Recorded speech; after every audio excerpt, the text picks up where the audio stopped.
Dear students, मैं संदीप सिंह, प्रवक्ता भौतिक विज्ञान जेपीआईसी डिजिटल स्टडी के यूट्यूब चैनल पर आपका स्वागत करते हैं। प्रिय विद्यार्थियों, आज के इस लेक्चर में हम त्वरण क्या होता है, त्वरण के प्रकार, त्वरण की परिभाषा क्या होगी, इसको हम लोग सीखेंगे। प्रायः हम देखते हैं बच्चों को फिजिक्स तो पूरी आती है, लेकिन वो जो छोटी छोटी परिभाषाएं हैं, जो छोटी छोटी बातें हैं, उनमें कहीं न कहीं उनको समस्या लगती है। इसलिए आप पूरे वीडियो के अंत तक बने रहिएगा। पूरी की पूरी त्वरण का व्याख्या स्पष्ट हो जाएगा। त्वरण क्या होता है? त्वरण को हम एक्सेलरेशन इंग्लिश में कहते हैं। इसकी परिभाषा सबसे पहले हम जानेंगे क्या होता है। किसी वस्तु के वेग परिवर्तन की दर को त्वरण कहते हैं।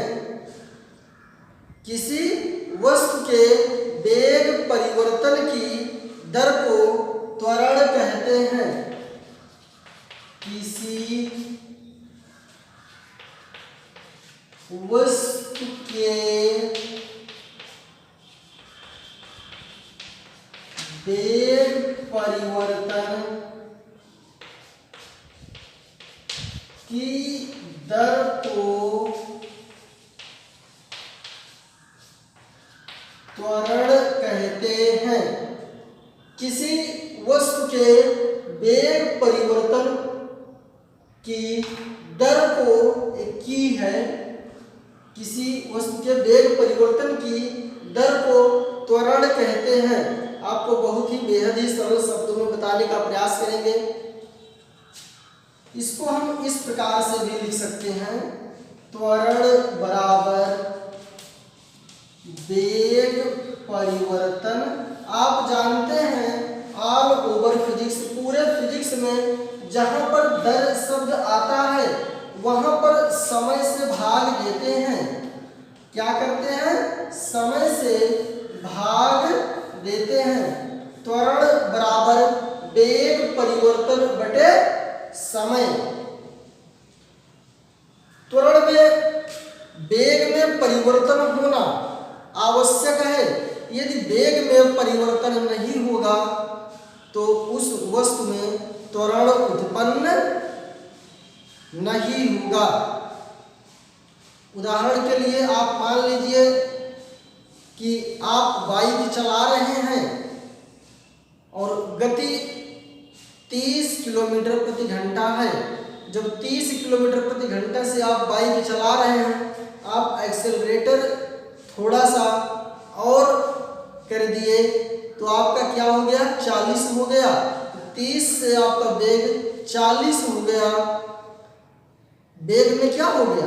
परिवर्तन हो गया। जब वेग में परिवर्तन हो गया तो यह कहा जाएगा कि इस वस्तु में त्वरण है। और यदि आप ब्रेकर के नजदीक जाते हैं तो आप ब्रेक लगाते हैं तो आपके वेग में क्या आती है? कमी भी आती है।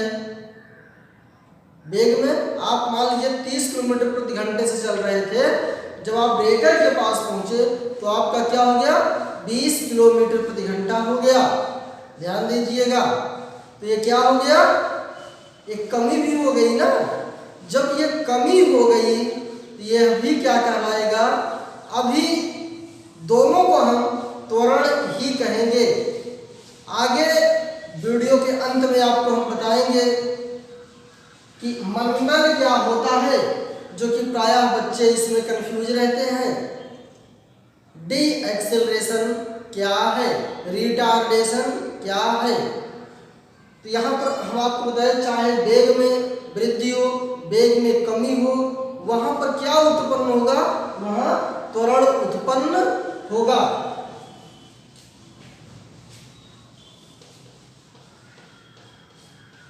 त्वरण एक सदिश राशि है। त्वरण कैसी राशि है? सदिश राशि है। यहाँ पर एक महत्वपूर्ण प्रश्न यह है, जब त्वरण सदिश राशि है तो हम जानते हैं कि सदिश राशियाँ वे राशियाँ होती हैं कि जिनमें दिशा और परिमाण दोनों होता है। क्या होता है? दिशा और परिमाण दोनों होता है। तो त्वरण की दिशा क्या होगी? प्रायः बच्चे कह देते हैं कि जो वेग की दिशा होगी वही त्वरण की दिशा होगी। गलत है। ये क्या है? गलत है। वेग परिवर्तन की जो दिशा होगी वही दिशा त्वरण की होती है। वेग परिवर्तन की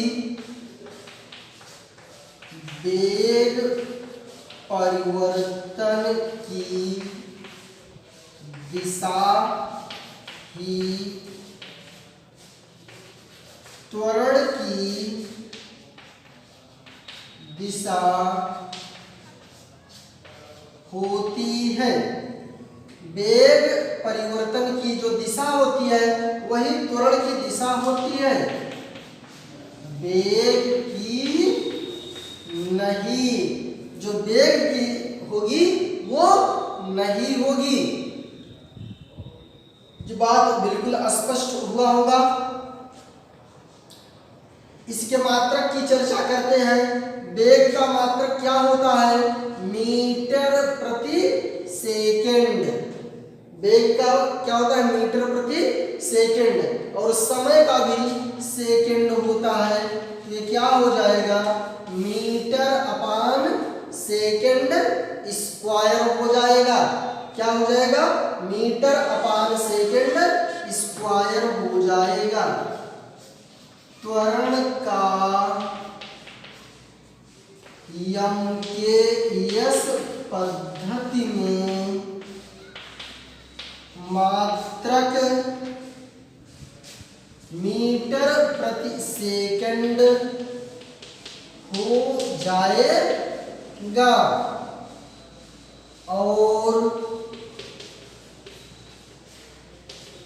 सीजीएस पद्धति में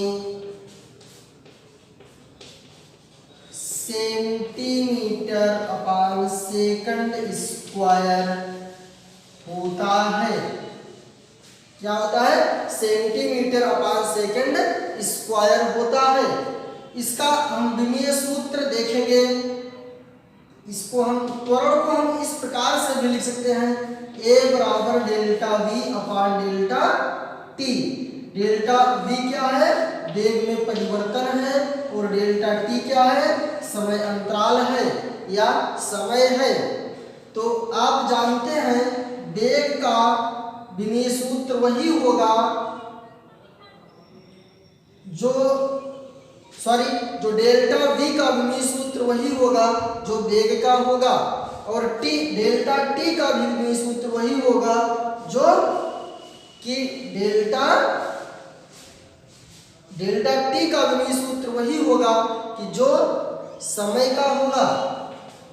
तो यहाँ L T की पावर -1 हो जाएगा और समय का T होता है। अब T ऊपर जाएगा तो ये क्या हो जाएगा? L T की पावर -2 हो जाएगा। तो A बराबर हो जाएगा L T की पावर -2 हो जाएगा। जी हमने त्वरण के बारे में कुछ महत्वपूर्ण जानकारी आपसे साझा किया। अब हम लोग ये देखेंगे कि त्वरण कितने प्रकार के होते हैं। त्वरण कितने प्रकार के होते हैं इसके पहले आपको हम पढ़ा चुके हैं। चाल 4 प्रकार के होते हैं। वेग 4 प्रकार के होते हैं। त्वरण भी 4 प्रकार के होते हैं। क्या होते हैं? त्वरण के प्रकार। पहला होता है एक समान त्वरण। इसे कहते हैं यूनिफॉर्म एक्सेलरेशन। Uniform acceleration. एक समान त्वरण क्या है? जब किसी गतिशील कण के त्वरण का परिमाण तथा दिशा। जब किसी, ध्यान दीजिएगा, जब किसी गतिशील कण का परिमाण तथा दिशा दोनों नियत रहें, दोनों कांस्टेंट रहें, तो त्वरण एक समान त्वरण कहा जाता है। एक बार फिर से समझ लीजिए, जब किसी गतिशील कण का त्वरण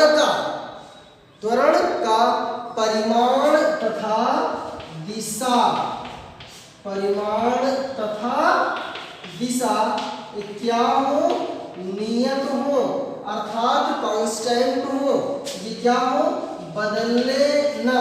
जब ये नहीं बदलेंगे तो क्या कहलाएगा, एक समान त्वरण कहलाएगा। क्या कहलाएगा, एक समान त्वरण कहलाएगा। दूसरा है असमान त्वरण, इसे नॉन यूनिफॉर्म एक्सेलरेशन कहते हैं। समझिएगा, जब किसी गतिशील कण का त्वरण, जब किसी गतिशील कण का त्वरण के परिमाण तथा दिशा दोनों में परिवर्तन हो, अथवा परिमाण या दिशा में परिवर्तन हो, अर्थात परिमाण या दिशा में परिवर्तन हो, तो असमान त्वरण कहा जाता है। ध्यान दीजिए, जब या तो परिमाण अलग रहे और या तो दिशा बदल जाए या दोनों बदल जाए, तो ऐसा क्या कहते हैं, असमान त्वरण कहते हैं। और जब दोनों कांस्टेंट रहे, दोनों ना बदले, तो उसे हम क्या कहते हैं, एक समान त्वरण कहते हैं। तीसरा आप जानते हैं औसत त्वरण, एवरेज एक्सेलरेशन, एवरेज एक्सेलरेशन, औसत त्वरण। औसत त्वरण क्या होता है, किसी वस्तु के एकांक समय में, किसी वस्तु के एकांक समय में कुल वेग के परिवर्तन को औसत त्वरण कहते हैं। यहाँ पर क्या है, औसत त्वरण में कुल वेग परिवर्तन बटे कुल समय अंतराल। आप इसको ऐसे भी लिख सकते हैं, ए एवरेज बराबर डेल्टा वी बटे डेल्टा टी, जहां ये क्या है, कुल वेग परिवर्तन है। ये क्या है, डेल्टा वी कुल वेग परिवर्तन और डेल्टा टी एक कुल समय अंतराल। इसको हम ऐसे भी कह सकते हैं, किसी पिंड के कुल वेग परिवर्तन और उसमें लगा हुआ कुल समय के अनुपात को हम औसत त्वरण कहते हैं। बिल्कुल स्पष्ट हो गया होगा। तात्क्षणिक त्वरण, इंस्टेंटेनियस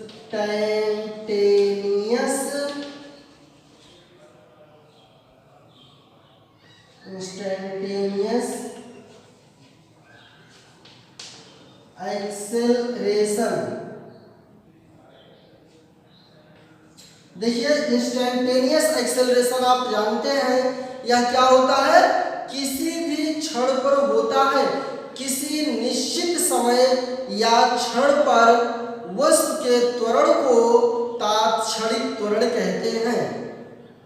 किसी निश्चित समय या क्षण पर वस्तु के त्वरण को तात्क्षणिक त्वरण कहते हैं।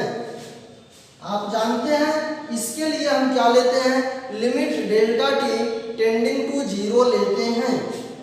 आप ये देखिए, limit delta T tending to zero ले लिए, delta V upon delta T. जब delta V upon delta T होता है, उसका limit delta T tending to zero ले लेते हैं, तो वह डिफरेंशियल फॉर्म में बदल जाता है। वह किस में बदल जाता है, डिफरेंशियल फॉर्म में बदल जाता है। dv अपॉन dt हो जाता है। आप जानते हैं कि वेक्टर v बराबर क्या होता है, ds अपॉन dt होता है।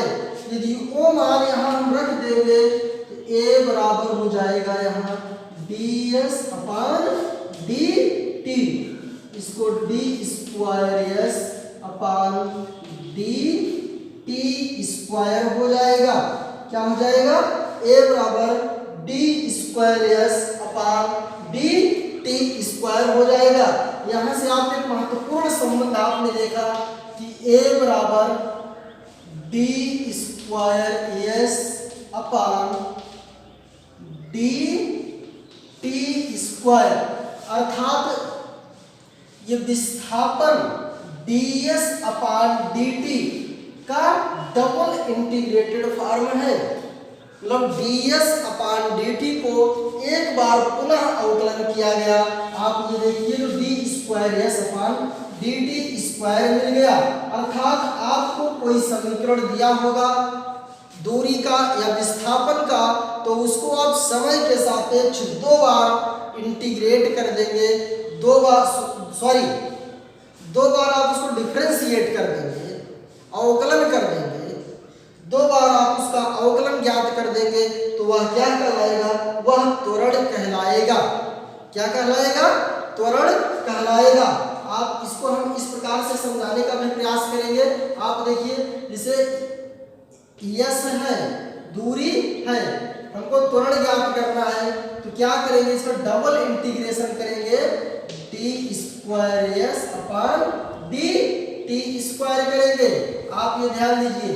और यदि वेग है तो उसका क्या करेंगे, एक बार करेंगे, डीवी अपॉन dt करेंगे, dv अपॉन dt करेंगे। आप देखिए dv अपॉन dt भी त्वरण है और d square s upon dt square भी त्वरण है। जैसा कि आपको हमने वीडियो के स्टार्ट में बताया था कि आप वीडियो के अंत में रहिएगा तो हम बताएंगे मंदन क्या है। मंदन क्या है, मंदन क्या है, जब देखिए त्वरण दो प्रकार का होता है, एक धनात्मक और एक ऋणात्मक। जब वेग में वृद्धि होती है और दूसरा वेग में कमी होता है। जब वेग में वृद्धि होती है तो धनात्मक त्वरण कहते हैं और जब वेग में कमी होती है तो ऋणात्मक त्वरण कहते हैं। जैसे आपको हम एग्जाम्पल लिए थे कि 30 किलोमीटर प्रति घंटा से हमारी मोटरसाइकिल जा रही है। एक तो वह कंडीशन जब वह 40 हो जाती है अर्थात वेग बढ़ गया तो धनात्मक त्वरण हो गया, और दूसरा वह जब 20 हो गया तो वेग में कमी आ गई। तो जब वेग में कमी आ जाती है अर्थात वेग परिवर्तन में कमी आ जाती है, ऋणात्मक त्वरण को ही हम मंदन कहते हैं, डी एक्सेलरेशन कहते हैं। इसे -a से प्रदर्शित करते हैं। मंदन को हम सदैव -a से प्रदर्शित करते हैं, बाकी सारी प्रॉपर्टीज यही रहती है। आप इस पूरे वीडियो में पूर्ण रूप से आपको सक्रिय बने रहे, इसके लिए आपको बहुत बहुत धन्यवाद।